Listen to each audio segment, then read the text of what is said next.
The debate over slavery. Thomas Jefferson said that all men are created equal. He wrote that in the Declaration of Independence in 1775. Many Americans, including Jefferson himself, did not believe this applied to African Americans. In the 1800s, a growing number of people began to think differently. They began to oppose slavery. In the northern part of the country, slavery gradually came to an end. Yet in the southern part of the country, slave labor was what their entire economic system was based on, and there were nearly 1 million slaves in the South.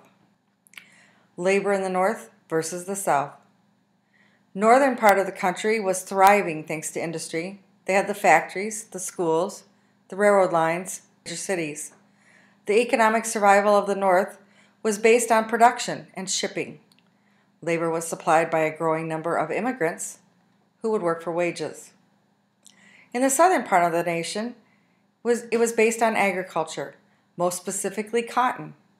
Cotton was king, thanks to the development of the cotton gin, which allowed cotton to be easily separated from the plant.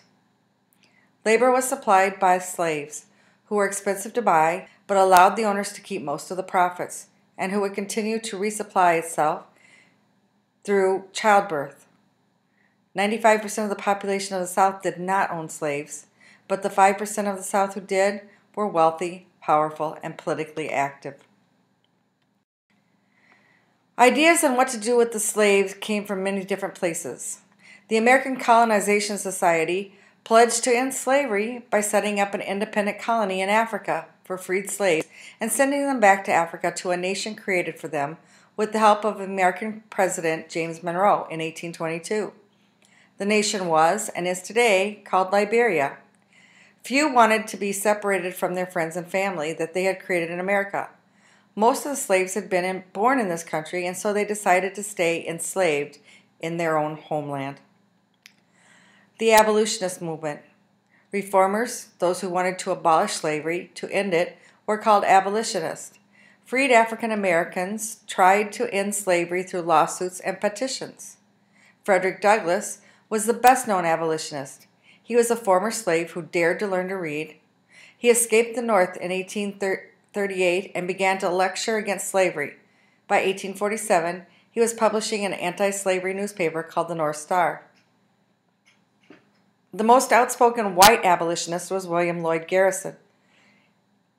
He thought slavery was pure evil and published an anti-slavery newspaper himself called The Liberator. It was the most influential of the anti-slavery newspapers.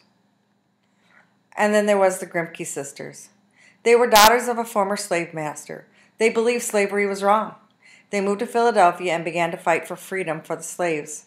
Their lectures were well attended. Their fight would help spark the crusade for women's rights in the future. Aren't they beauties? Harriet Tubman and the Underground Railroad. Some abolitionists helped form the Underground Railroad, a network of black and whites who helped guide escaped slaves north to freedom. Some of the stations were homes, churches, or caves. Harriet Tubman, a former slave herself, conducted 19 missions, leading more than 300 people to freedom. She is often referred to as the Black Moses. Quilts may have been used to signal safety to the conductors or guides of the Underground Railroads. They would be hanging on the balcony of the homes or out windows like this one. There was opposition to abolition. Although slavery did not exist in the North, not all of the Northerners were in favor of ending it. Bankers and factory owners depended on cotton from the South, and any attack on the industry might threaten their success. They also did not want freed slaves to migrate or move north and take factory jobs away from white workers. Slave owners took the attack by abolitionists on slavery personally and accused them of preaching violence. They defended slavery even more, saying that slaves are better off than factory workers who worked in hot factories for long hours. Southerners who did not own slaves defended slavery because they believed it was important to their economy, and the Northerners were attacking their very way of life and trying to destroy the South. We also have the issue of states' rights. So how do new states be admitted to the Union? As free or as slave? Who shall decide, the people or the federal government? or perhaps the proposed state governments. States' rights.